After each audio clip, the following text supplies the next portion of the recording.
Hello, Cosplay World. This is the sixth installment of Knives Cosplay Rants, and this time around we're going to be talking about plaster of Paris. Now, I could talk about this in the traditional way it's used for sculpture and molds and prints and things like that, but we're cosplay people. We don't do a lot of that. We use it a lot for accessories, armor, jewelry, things of that nature.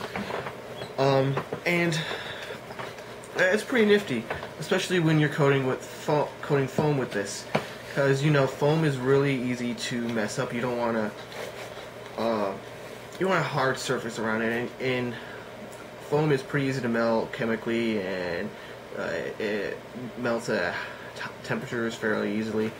So we need to protect it, and this is a good alternative to coating. There, you can coat it with Bondo, things like that, but that's pretty expensive. This is a good option if you got a middle of the road budget. Now, I can get into it now. Anyway, to bond this on, I prefer to use acrylic. Acrylic bonds very well to your foam. So what I do is instead of water, no water involved, is I mix it into, or I pour some acrylic into a dish, usually not more than say this amount in volume, the whole dish I should say, and mix in the plaster of Paris until it's the consistency I like. And I like a thinner consistency. I could smooth it into all the cracks and crevices if I have to go in multiple times. I don't think I have to go in more than twice, really, and fill in gaps. That's better than me having a really thick mixture and having to sand it down later. That's more work, more time, more all that. Now, you may ask, that's pretty expensive. Acrylic is more expensive than water. Well, that's true, but you're going to be painting whatever you're making most likely anyway. And if you use this correctly, you won't use very much of this and very much of this. You should sand down your foam and get rid of many of those pits and bumps and various flaws that you can. Actually, I have foam sponges over here. Foam sponges. Take it to the foam, smooth it down, get rid of all little imperfections, straighten up the edges. This is a great tool for doing that. There are many other kinds of tools for foam. I should get into that with foam, but that'll come later. Yes, and you apply it to the smooth as you can surface. Now that was a rough brush or sponge. I would prefer to get it smoother than that brush sponge can get. Yeah, that's sponge. It's a sponge, not a brush. And yeah, I do use a brush to apply it. I have used my hands, whatever I have on with me, but it can destroy brushes fairly quickly. Just to be aware of that. I don't know if someone else has a better idea of applying this kind of mixture to foam. That would be interesting to hear. Anyway, you want to have a thin coat. Once you have a shell over the foam, you can apply whatever sort of hardening agent you want. You can put some light resins, other things like that. The point is to protect the foam from the chemical damage that could be done by a normal hardening agent. So you start with a rather benign thing. And as I said before, I like my material to be consistently colored throughout it, because if it gets dinged or damaged, it's the color on the inside still. And there's less maintenance, and I get pretty lazy about that kind of thing. Now, getting back to, hey, using acrylic mixing is kind of expensive. Well, it's actually cheaper than some alternatives you may know about online, or they sell to coat foam online. I'm not going to name names, because I don't really approve of this particular product, because I use this technique. Works just the same, if not better, if you mix it correctly. Because they will sell you this stuff, this kind of powdery stuff. Let's see if it looks. I'm gonna take some out. I'm gonna mix up my hands. Yeah, making sure you can't tell. Maybe you can figure out which one is the plaster Paris. Tell me, and which one is this product they're trying to sell you. All right. Now let's see. Can you tell me? Can you honestly tell me which one is the product and which one is the plaster Paris? I probably showed you by going, like, indicating with my fingers. I'm a fool. Yeah, this one's the plaster Paris. This is the product. It's just as finely ground. It's about the same color. Maybe this is older. This one I got maybe a couple months ago. Anyway, it's way cheaper. This whole box of accessories and whatnot cost me about $70 after all the rigmarole and shipping and all that. This container, minus the acrylic I just dropped into that box. This cost me $10. This cost me $2.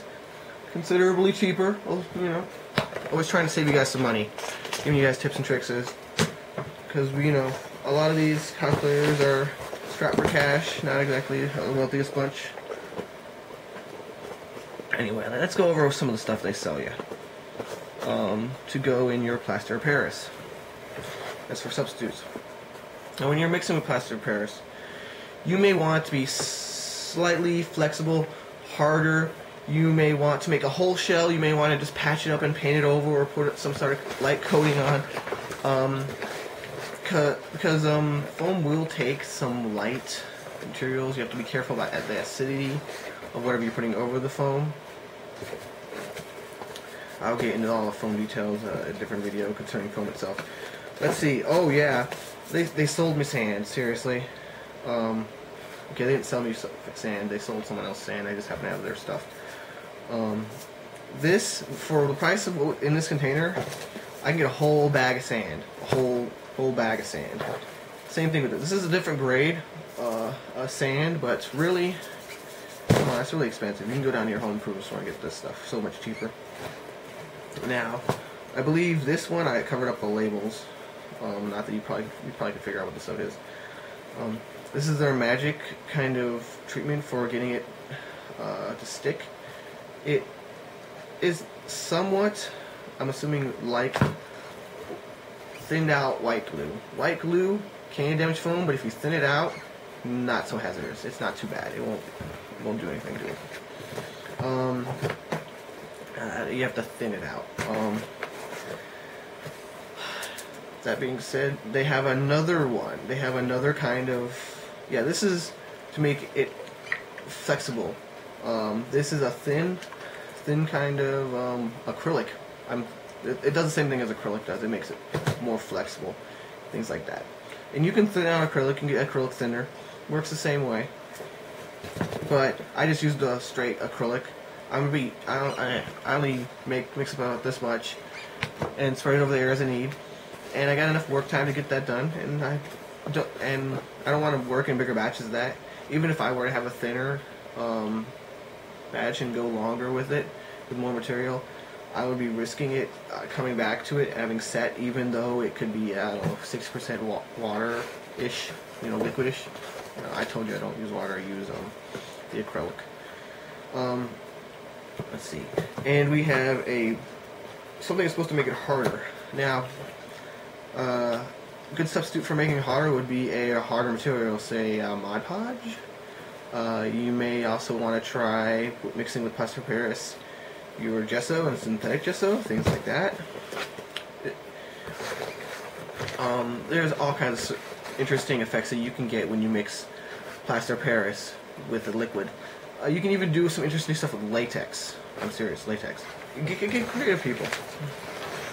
You don't need to spend this crazy amount of money for coating foam. No.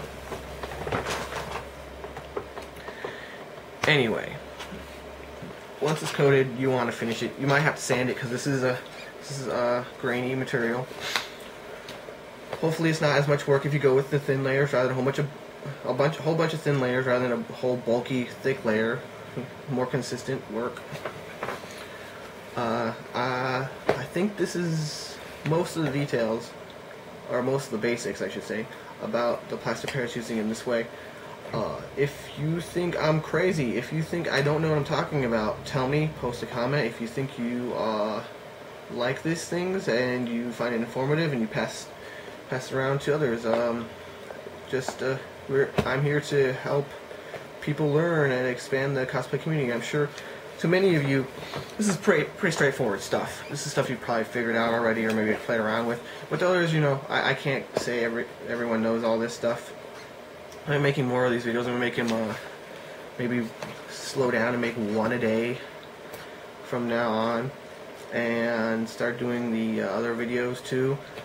But that will come later. Again, do the thumbs up and the favorites and subscribe. Yeah, whatever. There's like 20 buttons on YouTube. I barely even know what they do. Anyway. So I know I'm not talking to myself, so I know that you guys are engaged in these videos and you find them useful. This is my 6th rant. It has been Plaster of Paris. Hope you enjoyed it. Good times to all.